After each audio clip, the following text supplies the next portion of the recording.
Welcome to the Learning Center and to our class, our course on the body of Adam.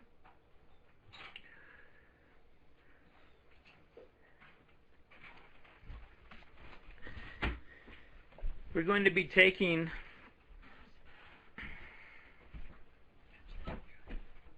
an additional direction to enable us to stay on track.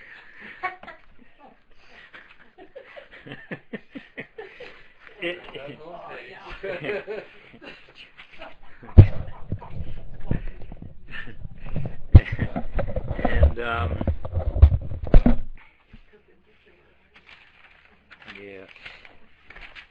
what I thought to do, because I'm trying to give over so much in so little time, that I thought to use as a text that at least I can come back to. It will be our home page, as it were. And so I'm going to use a text that I've taught before to Jews and Gentiles, and it's entitled Drush Eitz Hada'at, the exposition on the tree of knowledge. And this is written by the great Lithuanian sage and Kabbalist, Rabbi Shlomo Eliashiv, whose grandson is an elder sage, one of the leading sages in Israel and Jerusalem. Rabbi Shlomo Eliashiv himself passed away in the late 1930s, and he's known as one of the greatest Kabbalists of the Kabbalah school of the Gaon of Vilna, and he has a massive work that's 7 volumes, small print I might add, no pictures. Vowels? No vowels either, I know, for you beginning Hebrew students, no vowels, and on top of it, it's in Rashi script, which is a traditional font that's been used for many centuries for Jewish books. And so it is not translated into, there is no English translation of this. I will translate it as we go along. Now in so doing, we will be touching directly upon all of the other subjects that are listed in the course description, which is our larger goal is to explore those 3 questions, the triune enigma, mysteries of creation. Who and what are the Jews? Who and what and why is there the eternal phenomenon of Jew hatred and anti-Semitism? And who and what are B'nai Noach? And we will also, I've already introduced some of the terms and some of the concepts of the maps, models, and metaphors that I have utilized over the last at least 25 years in my teaching these concepts. And once again, let me reiterate and emphasize, I I'm not doing this lightly. It's not just a matter of using a metaphor or an idea from the world, from science, but this is part of the messianic process. This is the famous Zohar that prophesizes that there will be a great proliferation, explosion, acceleration of scientific knowledge and technology at the end of time as we approach what I refer to as the lip of time. Because, we're not, there is an edge, there is an end. But just like the world is not flat, reality is not flat. We're not falling off an edge, but it's a lip, and the lip has two sides to it. And this is what we refer to here as flipping the lip of time. And the Zohar tells us that these maps and models and ideas and discoveries in science are part of the messianic process, that God is directing this. This is not just happening. Although the majority of scientists believe that they are themselves discovering these things, inventing, creating these things, we know that ultimately, Eino milvado, there's nothing here but God, and that everything is being directed by the divine mind. And from a Kabbalistic perspective, all knowledge, secular and religious, scientific and spiritual, was all contained in the original Garden of Eden. And as a consequence of the fall, knowledge split apart. And so we have the phenomenon of secular knowledge and so-called religious knowledge. In truth, these make up a seamless unity, but they're not equal to each other, and that's also important to understand. That science and technology provides the vessels, and Torah provides the light. But there are things in the light that, because the light is so bright and we have not attuned our eyes to it, that you cannot see without lenses, without vessels, without filters.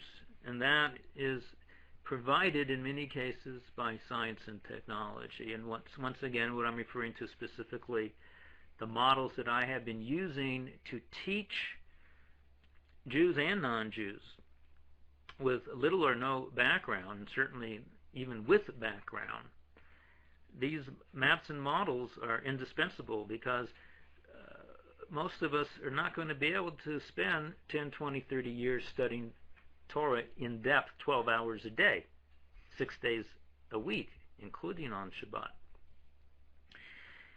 And so the all-compassionate one, out of his mercy for us, as it were, has given us these amazing tools from which to grasp and understand what the Torah is talking about. And once again, the sages, the Kabbalists, the masters of Torah, the Chachamim, they always knew these teachings and these things, but there was no way they could communicate them to the populace without someone who also would undergo the initiation process, which requires literally decades of study. Decades of study just of the Peshat, the outer layer of the Torah, and then in addition, decades of study of the inner teachings of the Torah. And we're referring to the models such as holography, the Mobius strip, split brain hemisphericity, fractal geometry, chaos theory, and higher and lower dimensionality. Now, before I begin, I just want to overlap with where we left off last week in the discussion with the concept of the mitzvot.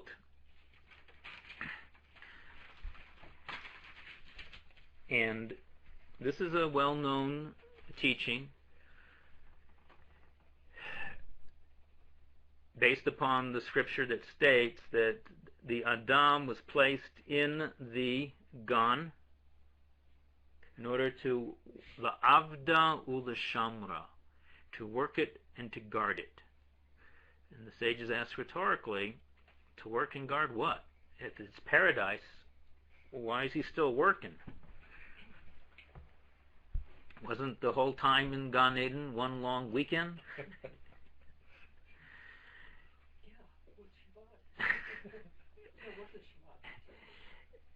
Relative to where we are now, it was completely Shabbat. And the answer is that the term la'avda, to work it, is referring to the positive mitzvot. L'shamra, to guard it, is referring to the negative mitzvot. There are 248 positive mitzvot, and there are 365 negative mitzvot, together comprising the famous number of 613, known as taryag, when you write it out in Hebrew, taryag. And it sounds ostensibly very strange, almost ridiculous. What do you mean? We know that all those laws and commandments were given at Mount Sinai. What do you mean Adam was doing them all in the Garden of Eden? And that's what he was commanded to do. That doesn't make any sense at all. But rather, the sages tell us a very important truth that has application throughout the entire spectrum of Torah, and that is that in order to appreciate this, I'm going to introduce a little bit what's called fractal reality, and we'll come back and study this again and again. Torah is based upon, in all the way the sages, the thinking is that reality is fractaled. What does that mean? This fractal is a term that was coined just some 30 years ago by Benoit Mandelbrot, a Lithuanian, Polish, French American. He was originally from Lithuania, which at that time was under Polish rule, and he escaped and lived in France, and then from France went to America. And he came from a secular Jewish home. But what he discovered, what he's very famous for, is very, very Jewish, very Talmudic, very rabbinic, very Kabbalistic. And he coined the term fractal, which means a fractured fraction. And that all reality, contrary to how what we've been taught through Euclidean geometry, that all reality can be broken down into nice, simple squares, triangles, curves, and straight lines. In truth, these are artificial concepts. That's not how nature works. That's not how reality works. That's not how God works. Nothing is smooth. Everything is rough. And everything is made out of fractured fractions, fractals. Reality is fractaled. And this, incidentally, is part of the concept which the Torah refers to, the sages refer to as the beauty of Greece. When it says, when Noah gave the blessings to his sons, and he said, "V'yishkon Yefet b'ohale Shem," that Yefet will dwell in the tents of Shem. Now, Yefet is he had a son called, one of his sons was Yavan. Yavan is the biblical and old term for Greece, Ionian. And yeah, it's Yavan. And Shem here is referring to that, the tense of Shem is referring to the yeshivot, the Torah academies. That and it says the explanation is the beauty of Greece is meant to dwell in the Torah houses of Judaism. When Greek beauty, which is the essence of all of our Western science, is coming from the ancient Greek concepts of this idea of projecting an artificial, it is beauty. That's all the straight columns in Greek architecture, and it's the categorization, it's Aristotelian philosophy and logic. If A, not B. If B, not A. And the twain shall never meet, and there's nothing in the middle. Well, we know that's not true from many different perspectives. But the point here is that when the Greek concept, i.e. in this case science and technology, is subordinate to the teachings of Torah, then that's the holiness of Yavan and Yefet in the whole Greek Western construct. And when we perhaps get closer to Hanukkah, we'll talk about that specifically during Hanukkah, because that really is the underlying battle that's taking place beneath the physical battle of the Maccabees against the Syrian Greeks of Hanukkah fame. Fractal means that every layer of reality is fractaling out the layer beneath it. It's like a trunk line. If you look at it on the surface and you're looking at it head on, you're just going to see, say, the wires that are the threads that are contained within it. You're just going to see little points, circles and points. But if you look at it from the side view, we see that any place you slice it, it's replicating what it was the layer before and the layer before. I don't understand what you're slicing. If you take the trunk. What's a trunk line? Oh, a trunk is just a big wire. It's a wire that contains other wires. That's a trunk line. Like a big cable. It's a big cable, exactly. Right. Yeah, exactly. When you got lots of wires make up cables, and lots of cables make up trunks.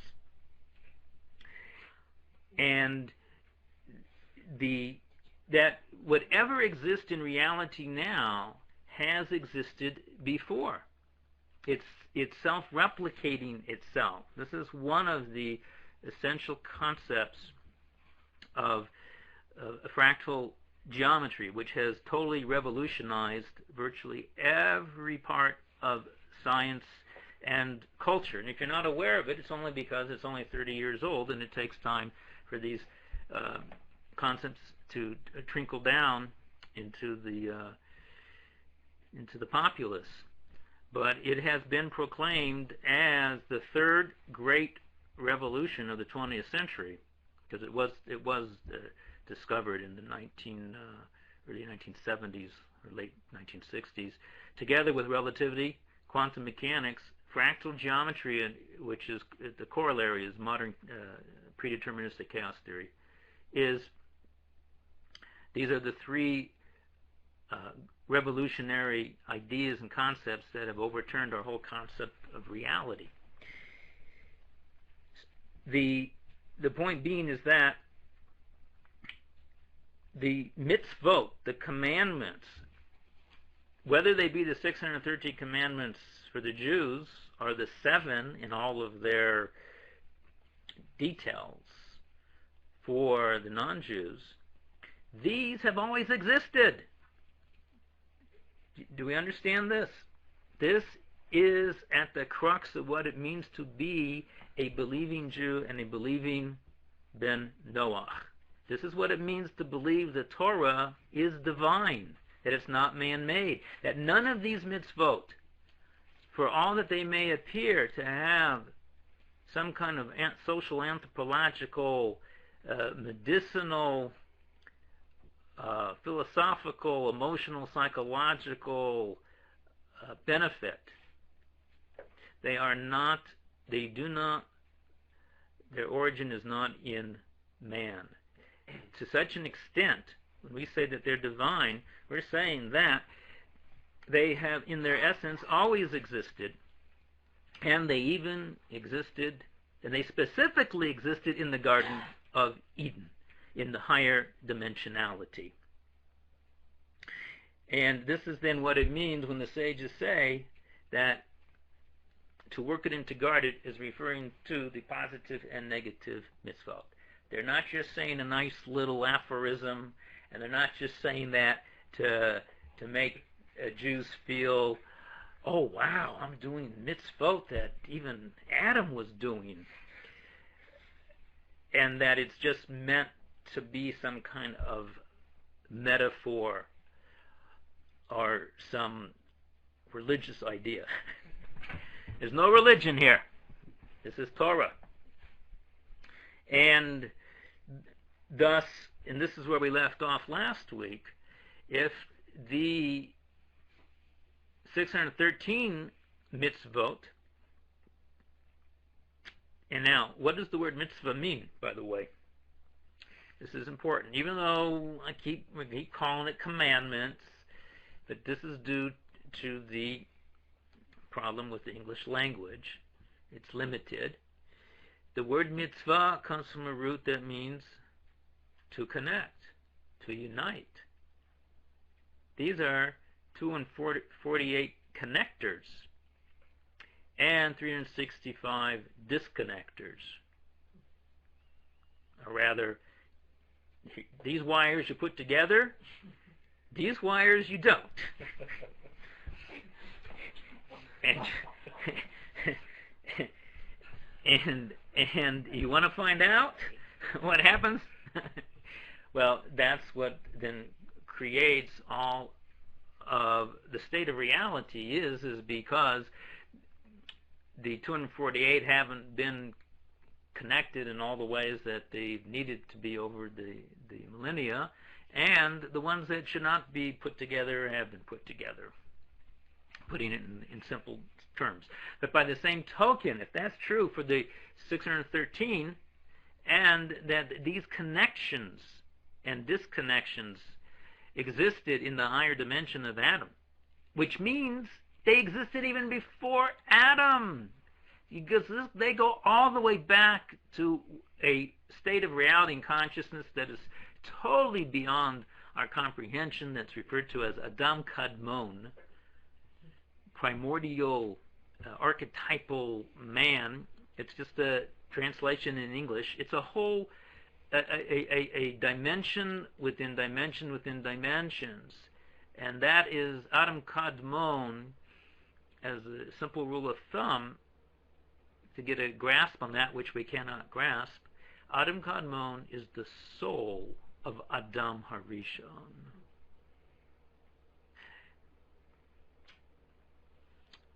And Adam Harishon is the soul of ta-da, us. And if this is the case with the 613, this is also the case with the 7. The 7 Noahide laws, they may appear to be these universal laws that if all people would just do them, there'd be peace. And people wouldn't be killing each other, there'd be proper respect, ethics and morals. This is all true. But don't stop there. Because whatever they are in their essence, they existed in the time of Adam. And as we have discussed, in truth, the 7 Noahide laws could be, from one perspective, should be, and certainly can be called what? The 7 Adamic laws. It's only because one of them did not become manifest. Now notice I didn't say added on. That's how it's normally presented. The prohibition of involving with eating animal meat. It appears that that was added on after at the time of Noah, but in truth, it also existed. And you don't have to be a Kabbalist to appreciate this, because we're dealing with the number 7. It is the ultimate magic number. It is the number that replicates itself more, the value, the form. And really, it's about a geometry. It's not just an abstract number. This form is self-replicating. 7 is the ultimate fractal pattern that is self-replicating itself throughout creation. And for how long has it been doing this? Never. Yeah, never not. They all answered in unison. You folks online, the folks here in person, they all answered from never not. And that's the term that we use to take us a little bit beyond the Western concept of infinity. It never not, because the Torah teaches us in the Kabbalah there are layers within layers within layers within layers. And you can thread them, okay, using that idea of the trunk line again, of the cables, of the wires, threads. Anything in this reality right now, we can thread back through layer, layer, layer, layer. How far back? Never not. That's how far back it goes. And as everybody here will testify, that's a long time. Never not is longer than infinity. Figure that one out. All right. Let's begin our text. And in order to do that, let me pull up another graphic here for you. Well, as long as I got this up, let's just review this. This is a concept called holoarchy, and we're just using 4 cubes to represent 4 levels and layers. And originally, all reality was contained inside of the layer, the level, dimension that precedes it, as the cube on the left. And what it states there in the graphic is, from the beginning to the end, there are never not 4 dimensions worlds that are layered and nested one within the other. Although holographically, everything that exists in a higher or more inward layer is also represented and contained in the lower dimension. The higher one encompasses the lower, but the lower does not encompass, and we have some spelling errors there. I apologize. I think I pulled up the draft copy of this one instead of the final one. And the 4-directional model is notated. This is the Yud He Vav He, and it is the roots of the 4 and 5 levels of the soul, which I'll show you in a moment. So all you need to do here is just get the graphic image, and you guys that are here know what I'm talking about, right? Okay, great. And is whenever we're talking about dimensions, or we're talking particularly about the fall, you see the more correct term for the fall is collapse or prolapse. You see how one dimension is prolapsing out of the preceding dimension? This is important, because when we're going to be now studying the Drush Eitz Hadat, the exposition on the tree of knowledge of what really is Gan Eden, what really took place in there. This is the basic pattern or graphic image that one must keep coming back to. Bearing in mind, this is still just a lower dimensional, what we refer to as a flat land model. But this is a beginning. And this is what we refer to as a holoarchical structure. Now let me pull up another.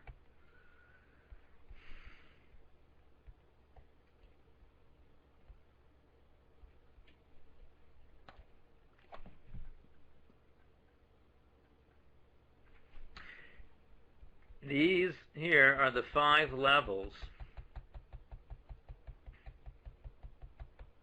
Can everybody see that?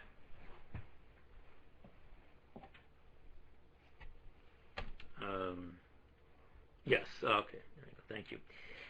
And this is what we're looking at. You all know that one. Okay, this chart was made more specifically for the purposes of teaching about Gilgal, transmigration,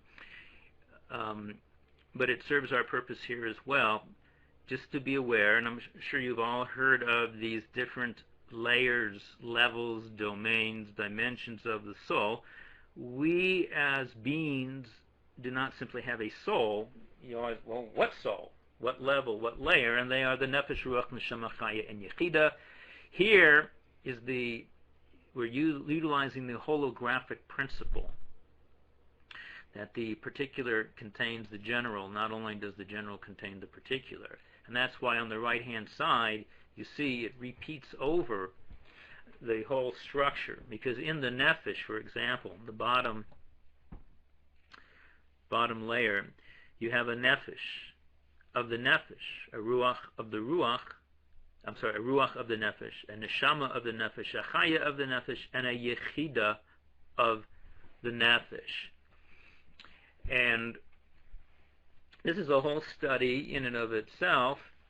We're not going to go into it now. I just want to show you this basic structure because we're going to be referring to this in a moment as we begin our discourse. So we just are aware that corresponding to the 4 and 5 letters aspects of the Tetragrammaton, the code name of God, the formula of God, which is really 4 letters, but the crown of the first letter, the Yud, it comprises a separate category itself, but it's so supernal, it's so hidden that it's not even a separate letter. It's just the crown of the Yud, which is the smallest letter of the Torah itself. All right, let us begin. And I'm reading to you. Sometimes I'll read some of the Hebrew, and sometimes I'll just translate it directly. Rabbi Shlomo Eliashiv, he wrote that I have seen it there that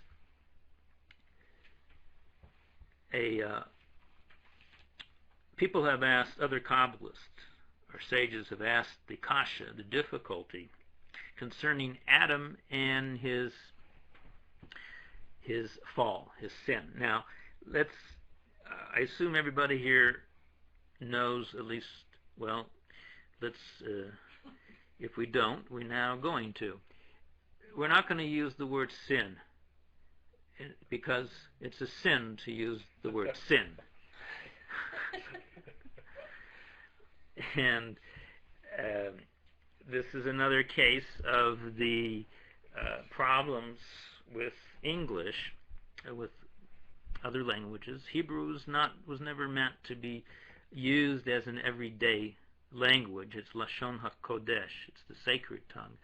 It's the language that you use when you explore higher dimensionality. It's the language that the divine mind thinks in. And the word, the chet, which is always translated as sin, as I'm sure some of you know, truly means miscalculation. If you miss the mark, it's called a chet. Today in archery in Israel, missing the mark, the bullseye, chet, you missed. Now, the problem with miscalculation is that it doesn't convey the severity and the depth of what is caused. At least clearly it was the word sin certainly carries that magnitude. The problem is sin is a very Christian term, even though even in Orthodox Jewish books and translations they use it. I personally think that's winning the battle, losing the war. But really, how are you going to translate it as? Maybe you'll come up with something, but the best that we've ever come up with, I think, is a very serious miscalculation. When we talk about the fall, the collapse of Adam, this is the chet of the Eitz Hadat Tov V'Ra. So we're just going to use the term chet, and if I may slip myself sometimes and say sin, you can call me on it. And the question is this: we have a source that in the Kabbalah that says that a person who has a neshama of the neshama. Now, what that means? What's the neshama of a neshama? That's another term for the fourth level of the soul called the chaya. Chaya means life force. Chai, life, chaya is the feminine. Going from the bottom up, you have nefesh, ruach, neshama, and chaya. Another term for chaya is called the neshama of the neshama. And we can see why it's referred to that. Well, the Arizal, Rabbi Isaac Luria, of Lurianic Kabbalah fame, tells us in one place that a person who has a neshama of a neshama, aka a chaya, it is impossible for that person to be choteh, to do a chet. The person has no longer a yetzer hara, has no longer a evil inclination. The person is hermetically sealed off. They are a total God-like, angelic, higher dimensional being. They are impervious to any spiritual contamination whatsoever.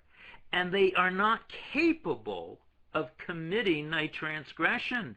They're not capable of doing anything wrong. Now, there's... Is it like the angels? It's like the angels, but it's different. Angels don't have a choice. Angels... You wouldn't have any choice if you couldn't do it. Well, that's true, but angels are just like, they're spiritual pulsations. They can't choose what they do or what they think about. A human being has that choice, and when one is on the level of the chaya, they're just what we would perhaps call a totally illuminated, totally conscious, pure being. They have choice, but they cannot, there's no compulsion anymore. Nothing can push them in any direction other than what they are deciding from their root being. So is this acidic? And there are only two people in all of human history that have ever had a neshama of the neshama.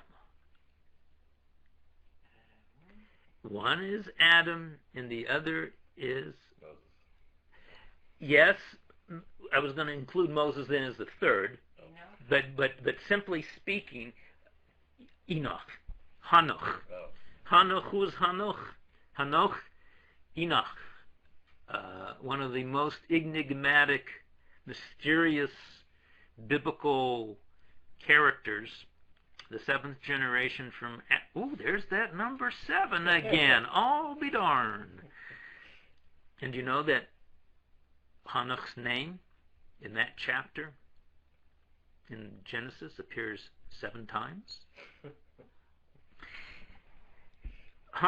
Enoch also had a neshama of the neshama, and he was not capable of sin, transgression. And this is all involved with why it says he was taken away. How old was he when he was taken away?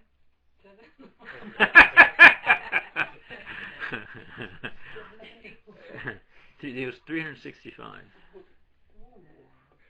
years old when he was taken away.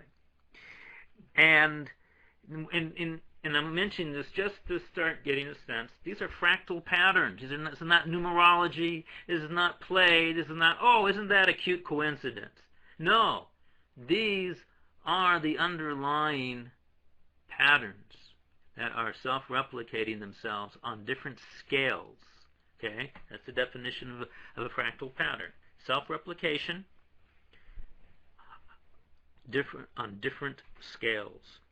And also Moses, and the real reason I didn't mention Moshe is part of the 2 is because he had the Chaya of the Chaya, but when? At Mount Sinai, before the Chet of the golden calf. But did he have it when he killed that guy? When he killed the Egyptian? Yeah. No. He was still ascending, and even then, when he killed that guy, all right. Awesome. That guy he's known as the Mitzri. He's known as the Egyptian taskmaster. Wasn't he somebody else fractal? Yes, and the reason that Moshe Rabbeinu killed him, and Moshe, when he killed him, by the way, never touched him, because and the reason he killed him is because there was contamination that Moses saw, because he had Ruach HaKodesh. He looked right into the soul of this person and could follow the lineage of the soul through its trunk line, through its cable, through its thread, going all the way back into the body of Adam. More specifically, into the body of Cain. That's where the Egyptian was coming from, fractally speaking. And just for clarification, nobody reincarnates. We don't believe in reincarnation. We believe in Gilgul. Gilgul is not people reincarnating. It's pulsations.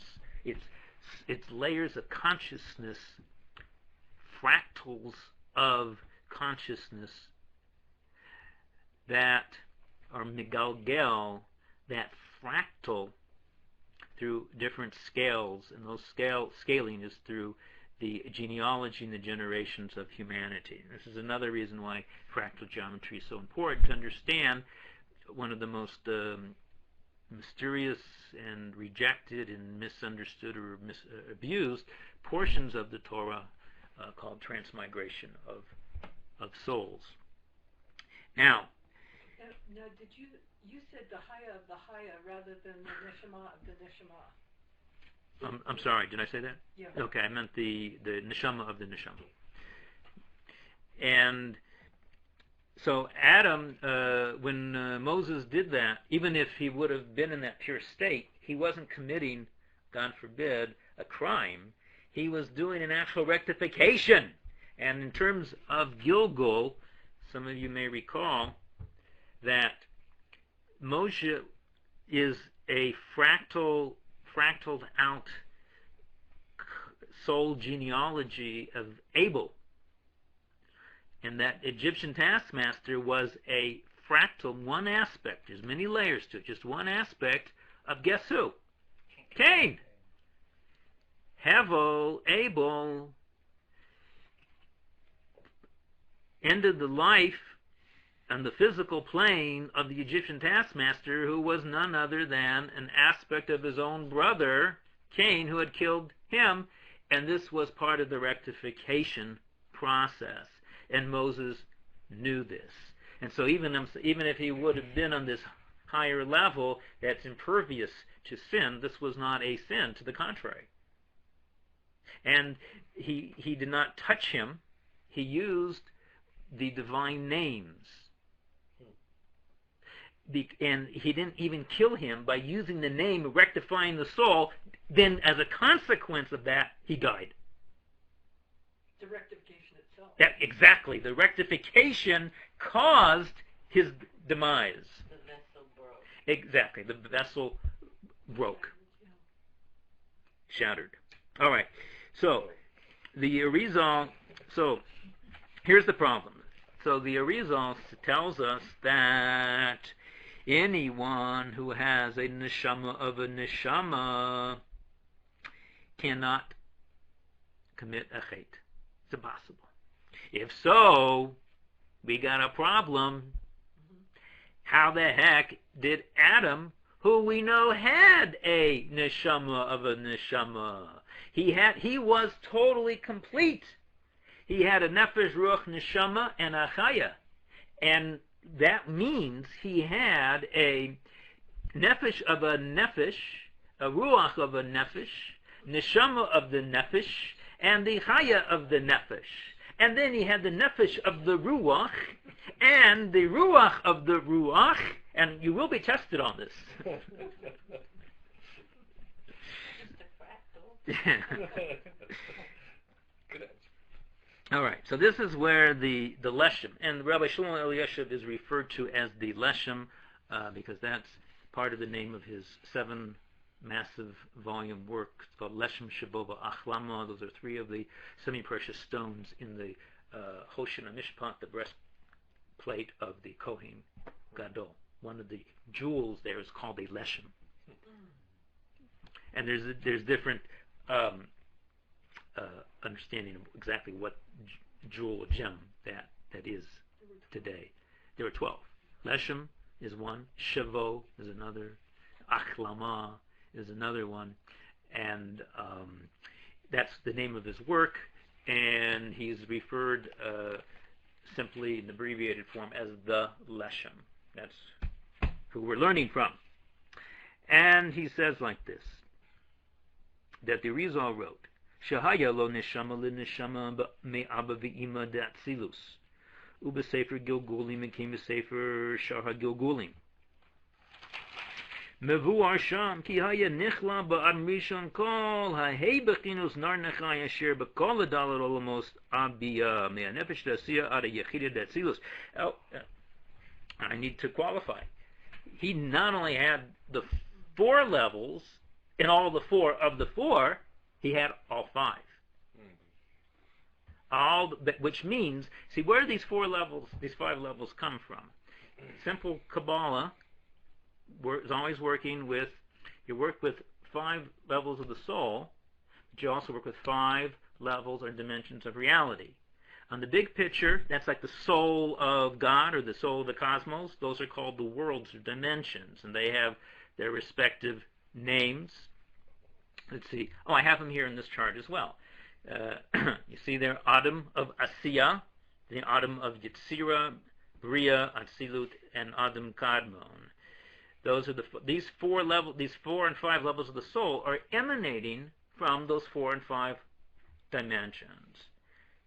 When you talk on a personal, human level, a being level, we talk about it. We call it soul. We use those names. When you talk on the big picture, in the big picture, then we use the other terms. But the nefesh is emanating from Asiya. The ruach is emanating from Yetzirah, and all the way up. Which means, what was Adam? Adam was not a Homo sapien. There is a term I saw recently coined called Homo spiritus. Just to shake ourselves off of the klipa of the erroneous, faulty idea of a Homo sapien, that we are at our root a Homo spiritus, a spirit being. We're currently wearing the hide of a Homo sapien. We've fallen into this state, And Adam literally wasn't simply a higher dimensional being, as the term we often say. He comprised all of those realities. In other words, in this chart, Adam was from the top to the bottom. Imagine an outline of one atomic being, just like you got those little atoms there, those little outlines. Mm-hmm. He was the entire structure. He contained all reality. That's why when we talk about Adam, you have to go Adam slash its consciousness slash reality. They were inseparable. There was nothing truly outside of Adam. So Adam comprised all these layers and levels. In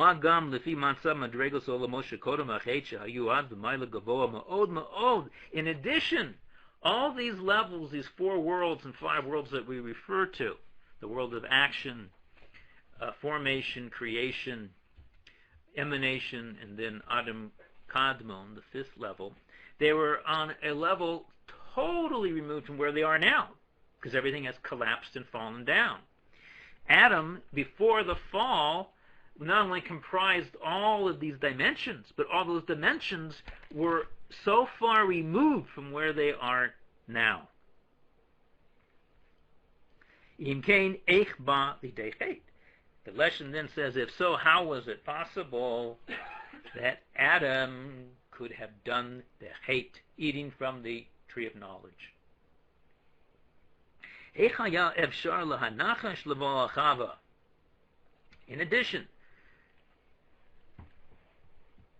In addition, how was it possible that the Nachash, this higher dimensional serpentine entity, how could it have had affected Chava in any way whatsoever? She was Adam, and she also was impervious to any contamination, to any negative influence. She was hermetically sealed. It's like, but when you're at a certain point, there's so much light emanating out of you, nothing can come near. It's vampires at high noon. They run. So that's it's a corollary question. This is part of the problem. You see the plot thickens. Remember, as I said in the earlier classes here, we're at the scene of a crime. For real. And it's like, we got strange little fragments and remnants here, like, what the heck happened here? We're trying to piece together what was reality like before it totally imploded on itself, and how could it have imploded on itself? It was an impossibility. And not only that, but Adam and Chava. Now, when we say Adam, we really mean Adam and Chava. They're one entity together.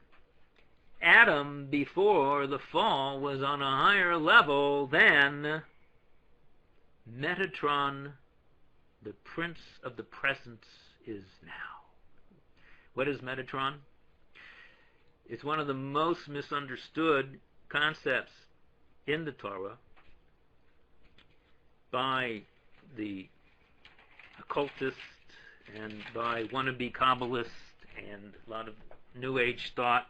It's very little understood even in rabbinic circles. And the rule of thumb, it's a very, very complex. It takes truly some years to get a grasp of what it is. But simply speaking, it's not simply an angel, it's not simply an archangel, it's the meta-archangel, which is a beautiful fractal play on the name. It's a very strange name, Metatron. And what it is, it's if all the other archangels are the cords, and all the little angels are the wires, And the little angels are the threads. Metatron is the trunk line. It is the archangels that you're familiar with: Michael, Gabriel, Raphael, and others, Uriel and Nuriel, and there's really hundreds and hundreds. Those names that you've heard, Michael, Gabriel, and Raphael, those are archangels. They are parts of Metatron. More esoterically, actually more clearly, Metatron is the name of the program that the Ein Sof uses to run the world. The computer program is called Metatron. It's like Big Blue. What's Big Blue? Well, it's a name they give to like the largest computer on the planet, and they call it Big Blue. Obviously, it's a lot more than just that. Metatron is the name of the computer. It's the, as it were, the nervous system of the divine body of God. Of course, God, Has v'Shalom, has no body. That's an anthropomorphism. We're talking in the higher dimensionality. Everything that runs the world, you have the master programmer. That's God. But he writes the program. And the world runs by the program. That's a simple yet very deep way of understanding what Metatron is. The point that the lesson is making here is that Metatron is like as big as you can get now in the world. If you want to talk big, you want to talk spiritual, higher dimensional, angelic, beyond anything we can comprehend, anything we can imagine. It's not just an angelic entity. It's not even a archangel. It's a meta archangel that contains all the angelic forces. Adam, before the fall, was on a higher level than that. Could you say it's like a torus? I mean, in its function and shape, it is a torus? I don't understand. What do you mean? The whole behavior. Oh, it's the, yes, if we use the torus shape as a model to represent, as opposed to a simple circle, or yes, it's the circle, two-dimensional circle that contains everything. You want to talk about it as a sphere. It's the sphere that contains everything. Talk about it as a torus, which is a geometrical donut-like shape. If we use that to describe reality, yes. It's everything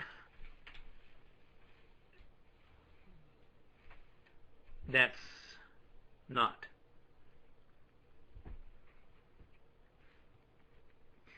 And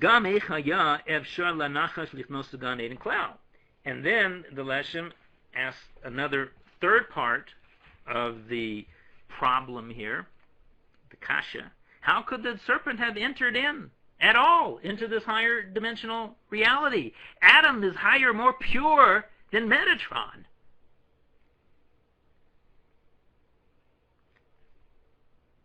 Amnon. He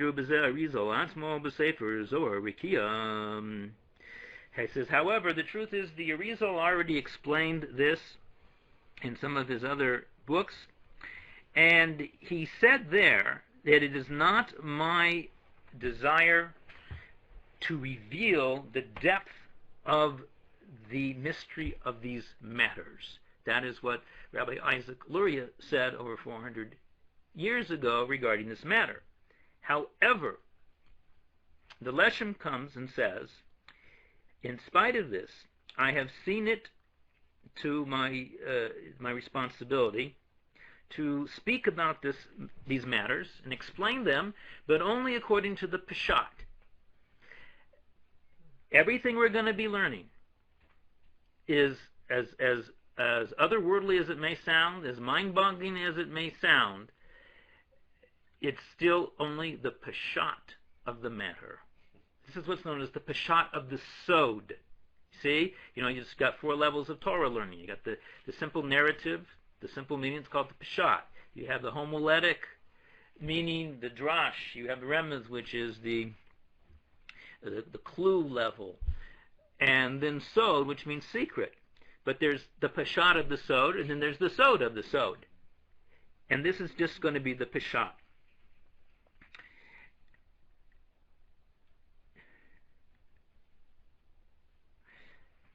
And this is what we are going to be exploring over the next months.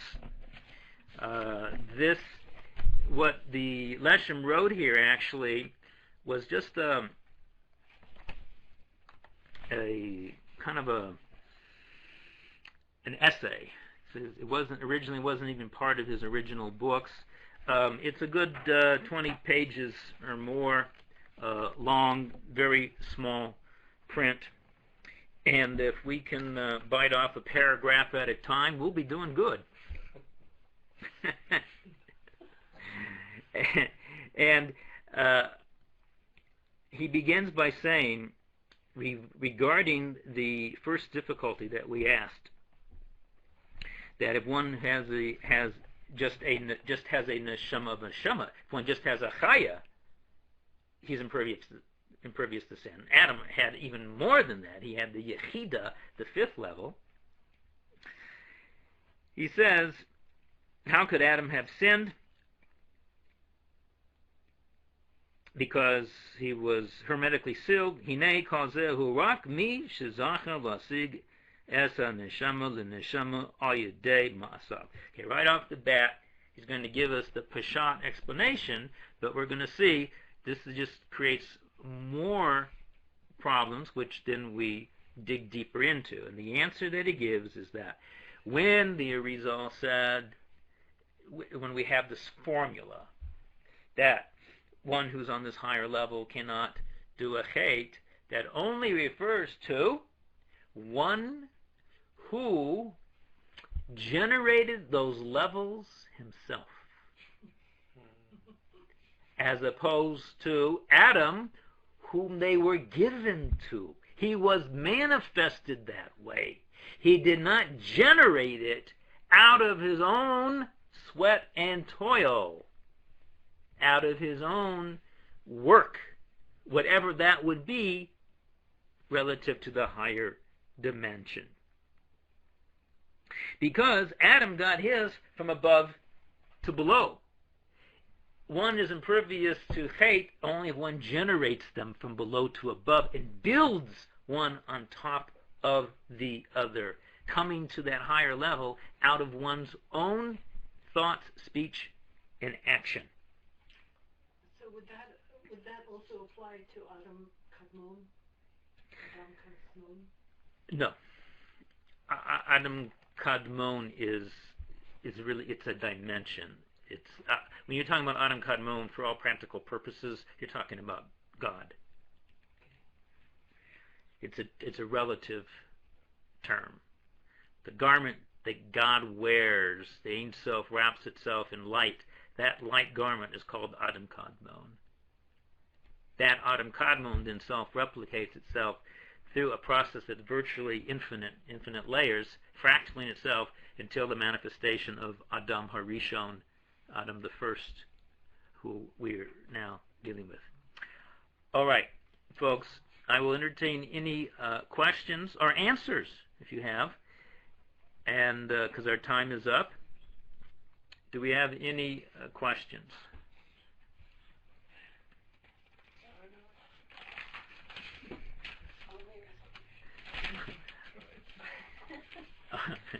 Right. And of course, we're not really looking for answers. We're looking for resolutions. Okay, we have a question here. We just got about, what about the serpent? Well, what about him?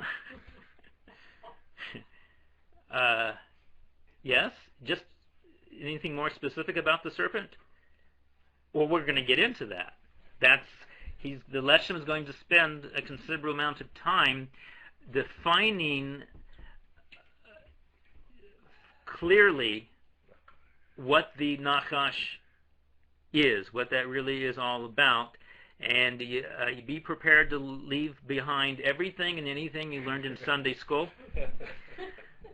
Be prepared to leave behind all of that beautiful medieval artwork, including the Sistine Chapel,